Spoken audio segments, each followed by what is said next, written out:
Hello दोस्तों, स्वागत है आपका आपके अपने चैनल विजय शर्मा हिस्ट्री पर। दोस्तों, हमारी जो सीरीज चल रही थी, सीरीज़ है हमारी एचसीएस, यूपीएससी और स्टेट पीसीएस।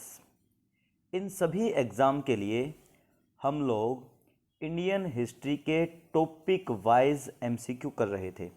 इस सीरीज़ में हम लोगों ने सबसे पहले सिंधु घाटी सभ्यता यानी इंडस वैली सिविलाइजेशन, उसके बाद वैदिक सिविलाइजेशन में पहला पार्ट ऋग्वैदिक एज। अब हम पढ़ेंगे उत्तर वैदिक काल यानी पोस्ट वैदिक एज।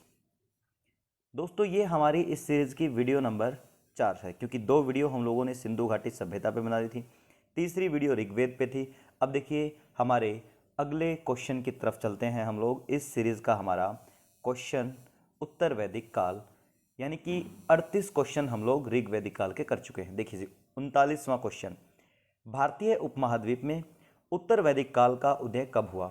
मेरी बात सुनिए आप लोग। पहले तो ये देखिए कि ये चैप्टर नंबर 9 क्लास 11th की पुरानी एडिशन की एनसीईआरटी का क्वेश्चन है। अब आपको यकीन हो गया होगा कि ये सीरीज़ एक्चुअल में एनसीईआरटी की ही सीरीज़ है, और आपको पता है कि जितने भी पीसीएस के एग्ज़ाम होते हैं, यूपीएससी के एग्ज़ाम होते हैं, ओल्ड एडिशन का उनके अंदर बहुत महत्व है एनसीईआरटी का। तो देखिए जी, अगर हम बात करते हैं इंडस वैली सिविलाइजेशन की, तो भाई वो स्टार्ट होती है 2500 बीसी से लेके 1750 बीसी तक। अब हम वैदिक सभ्यता की बात करें तो ये 1750 से शुरू हो जाती है, 600 बीसी तक चलेगी। लेकिन इसको हमने 2 भागों में बांटा।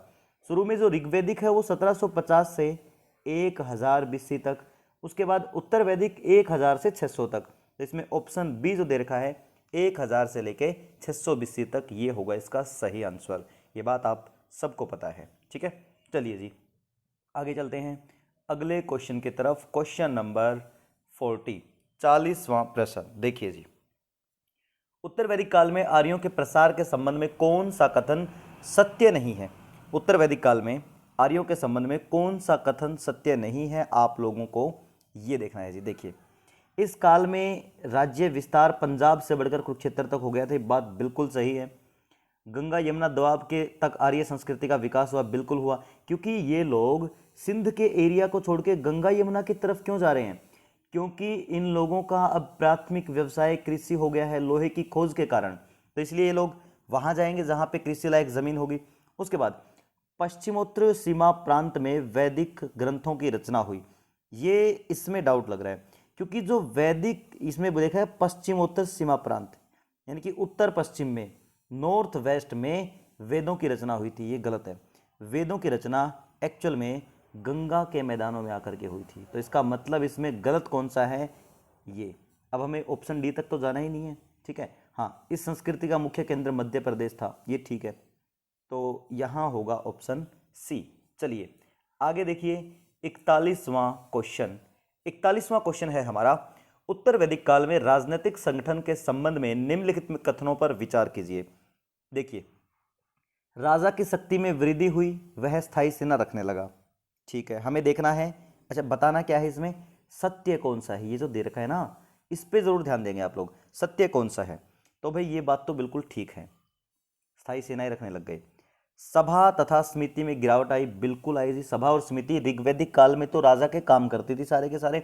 सभा न्याय करती थी, समिति चुनाव करवाती थी, दोनों की जो है बंद कर दिया गया। इस काल में क्षेत्र के लिए राष्ट्र शब्द का प्रयोग नहीं, नहीं जी, राष्ट्र शब्द का प्रयोग इसी काल में तो हुआ है, इसमें देखा नहीं हुआ। इसका मतलब ये बात झूठ है। हमें बताना है सत्य कौन सी है, तो सत्य है 1 और 2, ऑप्शन ए बनेगा, क्योंकि राष्ट्र शब्द का पहली बार इस्तेमाल उत्तर वैदिक काल में ही हुआ है आकर के, ठीक है। चलिए आगे देखिए, अगला क्वेश्चन है हमारा क्वेश्चन नंबर 42, 42वां प्रश्न देखिए आप लोग।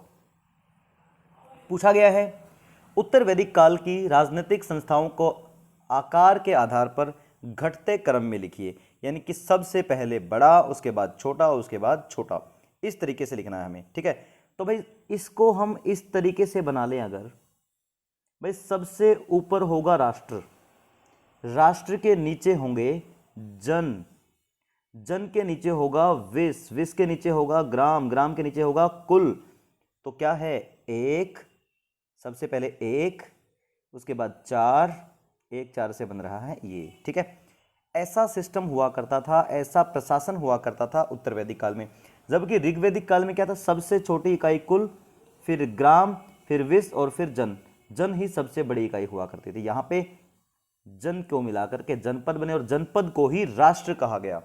ये क्वेश्चन भी पुरानी एडिशन का ही है, ठीक है, चैप्टर नंबर 9 का। चलिए जी आगे चलते हैं अगले क्वेश्चन की तरफ। 43वां क्वेश्चन आप लोग देखिए जी। उत्तर वैदिक काल की सामाजिक स्थिति के संबंध में निम्नलिखित कथनों पर विचार कीजिए। कौन सा कथन असत्य है? आपको बताना है असत्य कौन कौन सा है। इस काल में महिलाओं को पुरुषों के बराबर अधिकार नहीं थी। देखो जो ऋग्वैदिक काल था वहां पे महिलाओं को सारे अधिकार थे। महिलाओं को एजुकेशन का अधिकार था, महिलाओं को यात्रा करने का अधिकार था, विधवा का विवाह होता था। लेकिन उत्तर वैदिक काल में पढ़ाई लिखाई बंद, घूमना फिरना बंद, विधवा विवाह बंद, सती प्रथा शुरू। इसका मतलब पहली बात तो बिल्कुल गलत है, बिल्कुल गलत है। पहली बात तो हमें तो बताना ही है गलत है, ठीक है, पहली बात गलत है। इस काल में महिलाओं को संपत्ति के अधिकार से वंचित कर दिया गया, बात बिल्कुल सही है, लेकिन हमें तो गलत बताना है। इस काल में महिलाएं सभा समिति और विदत में भाग नहीं लेती थी, या भाग लेती थी? ना ना जी, बिल्कुल नहीं लेती थी, ठीक है। तो यहाँ पे एक और तीन, एक और तीन किसमें दे रखा है? इसमें दे रखा है जी, ए में। आंसर होगा ए। आप लोगों को क्वेश्चन समझ में आ गया होगा अच्छे से। देखिए जी अगले क्वेश्चन की तरफ चलते हैं हम लोग।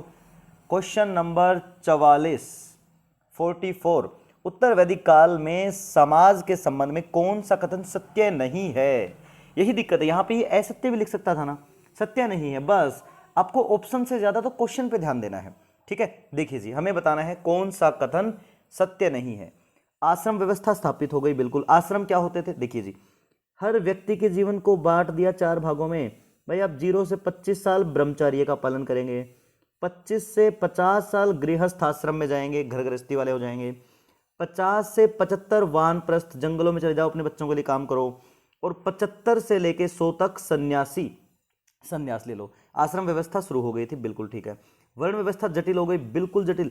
एक जमाना था कि वर्ण व्यवस्था कर्म के आधार पे होती थी, लेकिन यहाँ पे तो जी शर्मा जी का लड़का शर्मा जी, वर्मा जी का लड़का वर्मा जी, यानी कि जाति प्रथा जन्म के आधार पे शुरू हो गई। गोत्र व्यवस्था स्थापित हो गई, बिल्कुल ठीक है। क्षत्रिय वर्ण व्यवस्था में उच्च हो गए ना जी, उच्च हुए थे ब्राह्मण।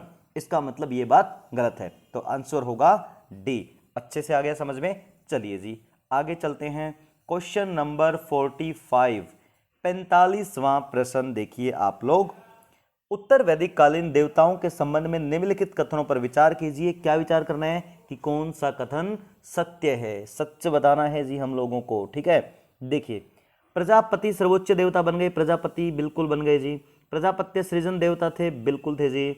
शूद्रों के देवता के रूप में पूषण, हाँ किसी जमाने में पशुओं के देवता हुआ करते थे, लेकिन उत्तर वैदिक काल में शूद्रों के देवता कहलाए। मतलब देखिए शूद्रों के हालात कैसे हो गए, पशुओं के बराबर समझा जाने लग गया। यानी कि 1 2 3 तीनों ही सही है, ऑप्शन डी आएगा इसके अंदर, ठीक है। चलिए जी आगे चलते हैं अगले क्वेश्चन के ऊपर। क्वेश्चन नंबर 46वां क्वेश्चन। उत्तर वैदिक काल की अर्थव्यवस्था के संबंध में निम्नलिखित कथनों पर विचार कीजिए। उत्तर वैदिक काल की अर्थव्यवस्था कैसी थी? विचार कैसा करना है? कौन सा कथन सत्य नहीं है? ये देखिए असत्य भी तो लिख सकता था ना, सत्य नहीं है, कौन सी बात सही नहीं है? देखिए जी इसमें इस काल में जीविका का मुख्य साधन व्यापार था ना जी, कृषि था। इस काल में जौ के साथ चावल की मुख्य फसलें हो गई, बिल्कुल सही बात है, ये तो झूठ नहीं हो सकती, पहली बात झूठ है। इस काल में गैरिक मृद भांड सक्रिय हो गई, नहीं जी, यहां पे गैरिक नहीं धूसिर, ठीक है। यहां पे गैरिक जो शब्द दे रखा है ये नहीं आएगा, यहां पे चित्रों वाले धूसर मृद भांड स्थापित हुए थे। तो इसका मतलब 1 और 3 गलत है, 1 और 3 गलत है, बी में, बी आएगा आंसर। हो सकता है आपको आने वाले एग्जाम में ये डिट्टो मिल जाए क्वेश्चन, मजा आएगा, ठीक है। देखिए क्वेश्चन नंबर 47 आपको बताना है उत्तर वैदिक काल में कृषि के संबंध में कथनों पर सत्य नहीं है।